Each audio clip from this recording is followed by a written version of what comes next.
بسم اللہ الرحمن الرحیم۔ بخاری شریف جلد سوم باب نمبر 436، جو دم نہ کرے اس کے بیان میں۔ حدیث نمبر 701، بخاری شریف جلد سوم۔ حسین بن نمیر نے حسین بن عبد الرحمن سے، انہوں نے سعد بن جبیر سے، انہوں نے حضرت ابن عباس رضی اللہ تعالیٰ عنہ سے روایت کی۔ انہوں نے کہا، نبی اکرم صلی اللہ علیہ وسلم ایک دن ہمارے پاس تشریف لائے اور فرمایا، آج رات خواب میں مجھ پر سابقہ امتیں پیش کی گئیں۔ ایک نبی گزرتا، اس کے ساتھ ایک آدمی ہوتا، اور ایک نبی اس حال میں گزرتا کہ اس کے ساتھ 2 آدمی ہی ہوتے، اور ایک نبی گزرتا، اس کے ساتھ ایک جماعت 10 سے 40 تک ہوتی، اور کوئی نبی گزرتا، اس کے ساتھ ایک آدمی بھی نہ ہوتا۔ میں نے ایک نہایت عظیم جماعت دیکھی، جس جماعت نے آسمان کے کناروں کو بند کیا ہوا تھا۔ میں نے امید کی کہ یہ میری امت ہوگی۔ مجھ سے کہا گیا، یہ حضرت موسیٰ علیہ السلام اور ان کی امت ہے۔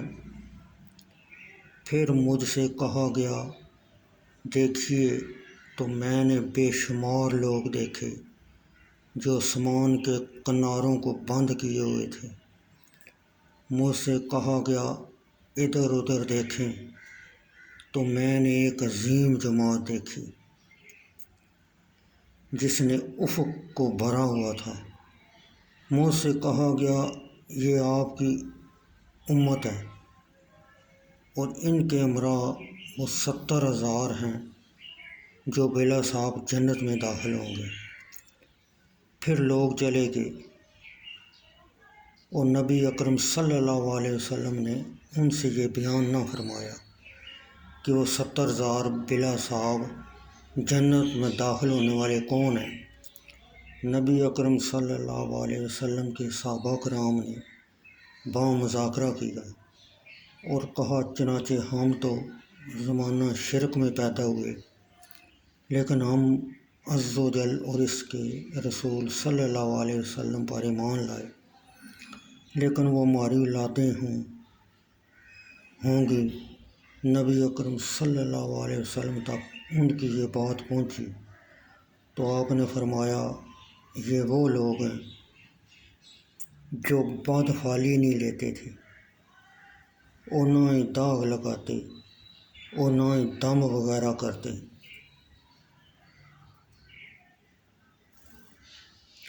اور اپنے رب پر توکل کرتے ہیں۔ حضرت عکاشہ بن محصن نے کھڑے ہو کر عرض کیا، یا رسول اللہ، کیا میں ان لوگوں میں سے ہوں؟ آپ صلی اللہ علیہ وسلم نے فرمایا، ہاں، تم ان لوگوں میں سے ہو۔ ایک دوسرے شخص سعد بن عبادہ رضی اللہ تعالیٰ عنہ نے کھڑے ہو کر عرض کیا، یا رسول اللہ صلی اللہ علیہ وسلم، کیا میں بھی ان لوگوں میں سے ہوں؟ آپ صلی اللہ علیہ وسلم نے فرمایا، اے سعد بن عبادہ، عکاشہ بن محصن تجھ پر سبقت لے گئے ہیں۔